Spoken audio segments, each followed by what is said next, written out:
and it is October 1, as I mentioned before. That was great having Dave Gosher on the line from the Vegas Golden Knights. It's a day that, everyone will never forget. Some means more than others, but for me, I was supposed to be at that show. Instead, I went to a Vegas Golden Knights game, but there are so many stories of so many brave people, images that they will never forget, so many that have lost their lives changed forever.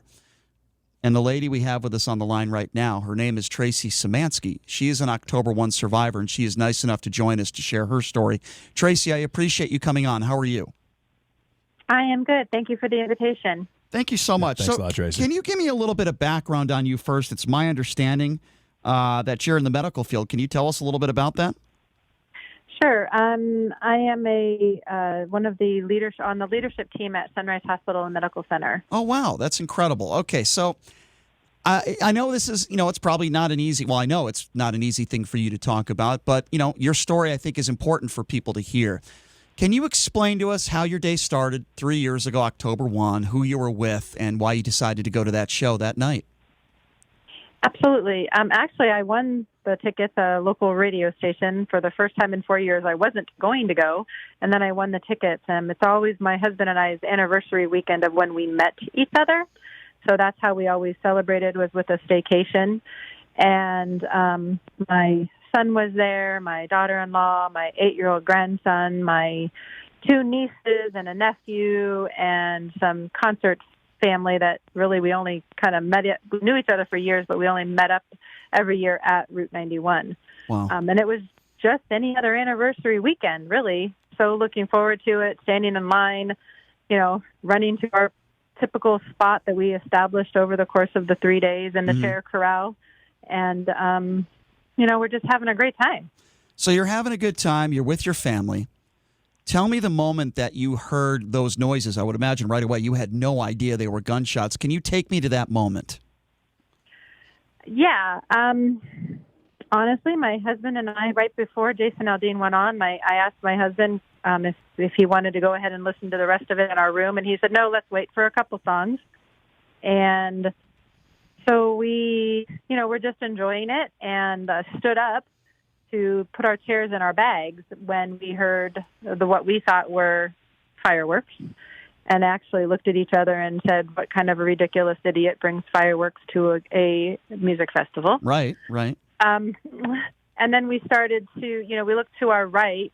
We were on the right-hand side of the stage, but sort of in the back.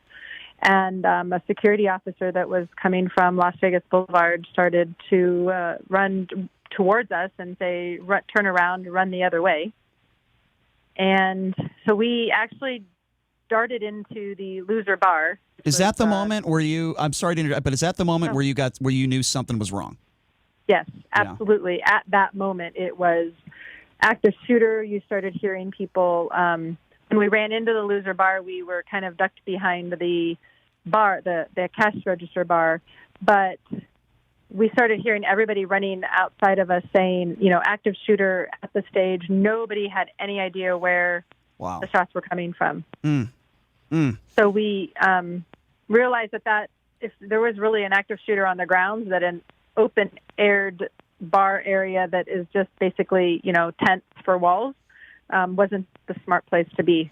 So my husband kind of dragged me out of there, almost kicking and screaming because, you want to help other people. Mm-hmm. And can I ask you, at that moment where you say your husband, kicking and screaming and you're trying to get the hell out of there, what did you see? Did you see wounded people? Did you see people on the ground? What did you see as in the chaos as you're trying to get out of there that are instilled in your mind that I would imagine those images you will never forget? What can you tell us? So that's actually part of my struggle. And, 3 years later, you try to talk about it without crying because the guilt of not stopping to help people, I kind of, I guess you would say, was a fortunate person because I didn't have to, and I don't want to be insensitive to my fellow family members, but I didn't have to walk over the bodies to get out. I tried to, I saw people behind dumpsters or people injured badly in big parking lots, trying to help the person that's hand was shot when I got to the Hooters bar or the Hooters casino. So, you just saw chaos. You saw things flailing everywhere, screams. But it's sad because it's a fortunate part that I didn't have to experience some of the things that some of my best friends today had to experience. What do your friends tell you that were there? I mean, they actually saw people and they knew that people had lost their lives. I'm going to be honest with you, it's very difficult for them to talk about, and they're very personal moments. Right. For me, I called my administrator on call that night and said, we're going to be hit. There's a shooting at the concert, and we're going to get hit really hard. So my trauma actually was from what I saw when I got to my hospital. Because of what I saw in our emergency room. We treated over 240 patients that night. Oh, my goodness. That is unbelievable. Wow. If you're just joining us, we're speaking with Tracy Szymanski. She is an October 1 survivor. 3 years ago, 58 people lost their lives, and now the number sadly has reached 60 as 2 people have succumbed to their injuries years later. So, Tracy, you end up going to the hospital that night to help others. Is that what took place? What's next? Yeah, so I contacted one of my employees and said I needed to come in and stop by the airport, helicopter airport terminal-ish thing on Tropicana to pick me up. And I came here and immediately just did what I do, which is to get, one of my jobs is over the volunteer department. So I literally started bringing down phone chargers and clothing and started escorting family members to our big, huge auditorium, and just, tried to do what I could to help other people, in my concert clothes, so nobody knows that I worked there. They just saw this concert goer thinking, who's this crazy woman and how is she getting access to all of this stuff, I'm sure. Right. Right. But you were doing everything you could because you were trying to help people, and you should be commended for that.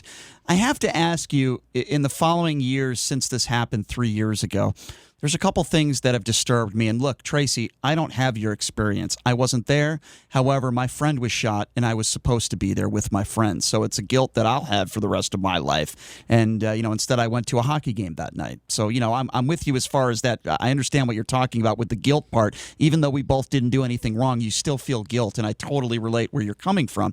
With that being said, I have to ask you this. Let me start with this.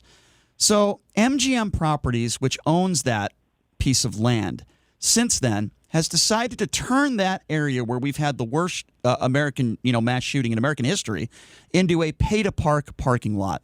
I've always thought that was inappropriate. I understand there's money involved. But with that being said, how do you feel about that? Because my personal opinion has always been that should have been a shrine or a memorial, some sort of memorial for all those people that lost their lives, instead of somebody making money off that piece of land and property. I mean, what do you make of that?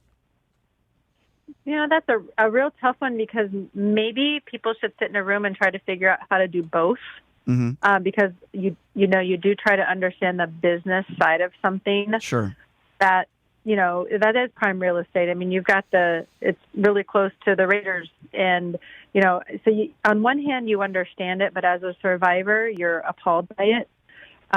There's got to be a right decision in there somewhere, right? Whether it's 58 or 60, which I'm really, really happy to hear what a classy city Las Vegas is for changing that number. Sure. But so maybe there is a way, and maybe they should have some survivors be a part of making the decision on how to honor and still understand the business side of it. That's probably not for me to... Understood. No, understood. I think that's well said. I think there has to be a happy medium, and maybe there's a way to do both. So let me ask you this, Tracy. I don't know if you were a part of this $800 million settlement, but I wanted to get your thoughts on it, because recently a judge just approved this settlement for Route 91 victims.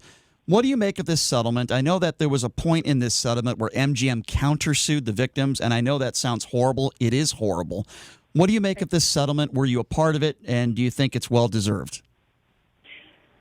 Well-deserved, yes. Is it enough? Not every single person. There's people that weren't a part of it that probably should have been. I am not. There's no reason for me to be. There's there's multiple other people who deserve anything that they can get out of it. Sure. It would have probably been really nice if it didn't have to be a lawsuit, and if MGM would have the countersuit was the punch in the gut, Mm-hmm. Yeah. From that perspective. Agree. I thought that was disgusting, and I wish they didn't do that. And I know they want to say, well, it sounds bad, but legally we had to do blah, blah, blah, blah. No, you didn't. Well, Tracy, let me just ask you this as the last question, and I do appreciate you coming on. How is your family doing? How are they holding up? How are you holding up? How have you guys been doing, since this horrible event took place 3 years ago? Before COVID hit, I think we were all doing really well. Yeah.